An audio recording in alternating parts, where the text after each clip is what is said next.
All right, is Jannik Sinner going to end the year as world number one? And is Carlos Alcaraz going to recover from his brutal ankle injury in time for India Wells or Miami? Or is it worse? Is it more like Zverev's? This is going to be a show about pontificating on Jannik Sinner's dominance of the ATP Tour right now and some news around Carlos Alcaraz. This is The Slice. Thanks for being here. Let's get into it.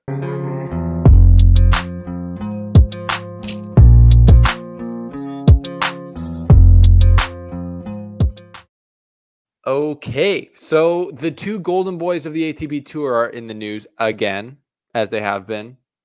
Carlos Alcaraz, not for the right thing so far in 2024, as far as his goals were concerned. He hasn't won a tour event since Wimbledon. He hasn't been in a final since Cincinnati of last year, and he just rolls his ankle on the second point of the tournament, the ATP 500 in Rio de Janeiro.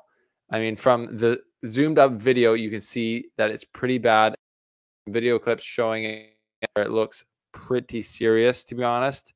So I'll give my thoughts on how quickly he will recover from that. And the big news is Jannik Sinner wins another tournament. Second tournament in a row. Second tournament that he's played all year.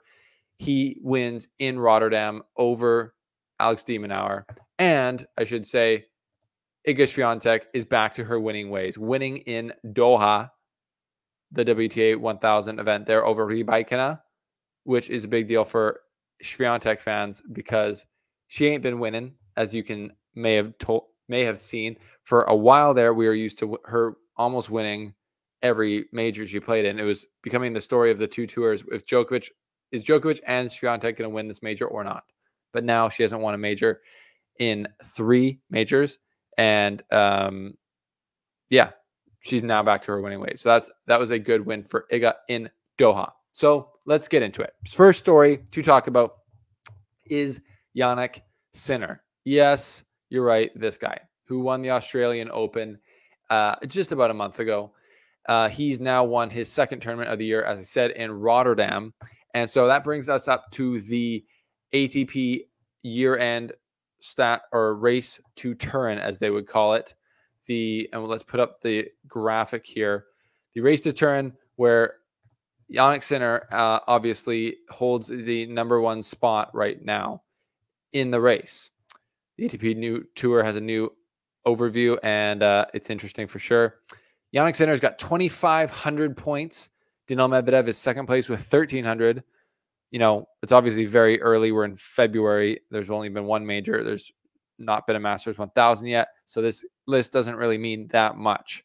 But I did some number crunching, and to my numbers, 2,500 points for Sinner puts him just slightly over 25% of the way to the total points needed by, on average, of the last 3 non-COVID years on the ATP Tour.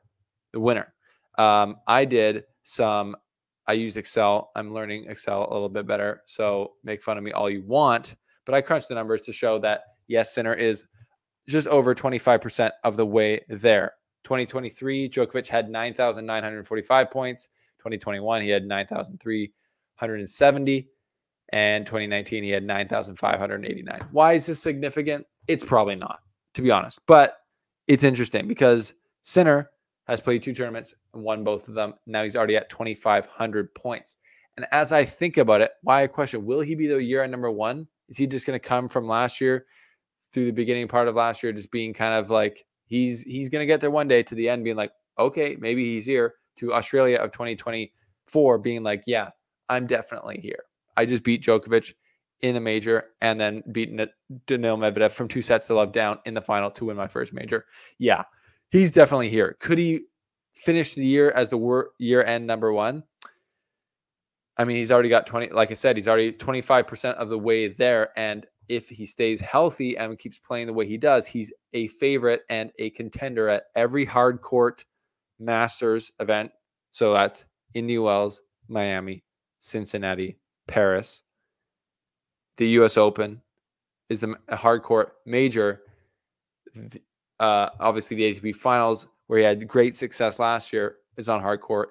indoor hard court should be mentioned. Obviously, different surfaces like Indian Wells, slower, higher bouncing, maybe not as favorable for him, but the confidence that he's on right now is going to lend him to be a very high contender at every tournament. And I don't see why he can't be super competitive or dangerous at Wimbledon. He already made the semifinals there, lost to Djokovic, but with the confidence he's at, with the evolution to his game, with the maturity to his serving, he's going to be a clear contender at that tournament once we get to it. So the chances of Jannik Sinner getting the points that needed to contend for year-end number one are clearly right there, in my opinion.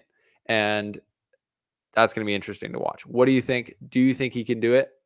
I think he can. I'm not sure if he will. I'm not going to predict that he will as of yet. Let's get a couple Masters 1000s under our belt, I would say. Okay. Carlos Alcaraz. I mean, that sucks. That just sucks for the fans in Rio who came out to see this young king play.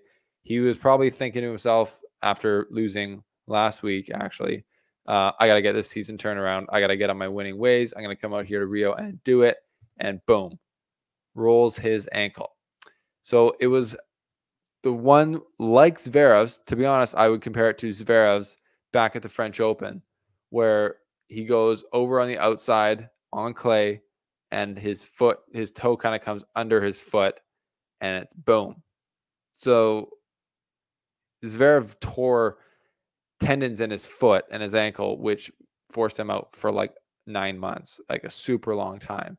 So obviously we're hoping that Alcaraz's is not anywhere near as serious. I hope it's just an ankle sprain. It looks like he caught it quicker and it sprung out of it a lot sooner than Zverev did. Obviously, I'm a doctor, not, but it looked like a rolled ankle. It looks like the type that I've had before playing sports, playing basketball. So if it is, what's his recovery timeline?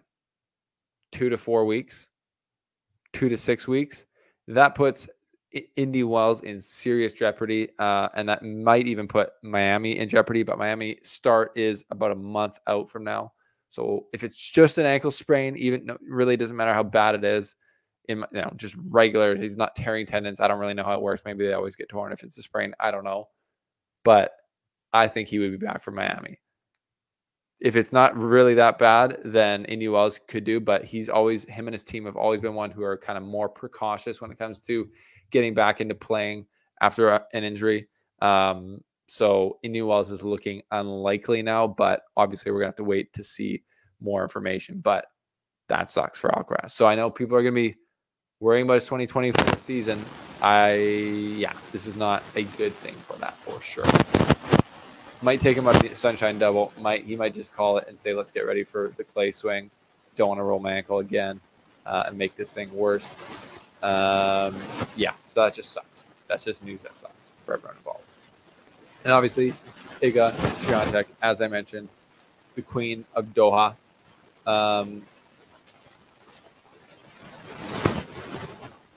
She had a great week in Doha.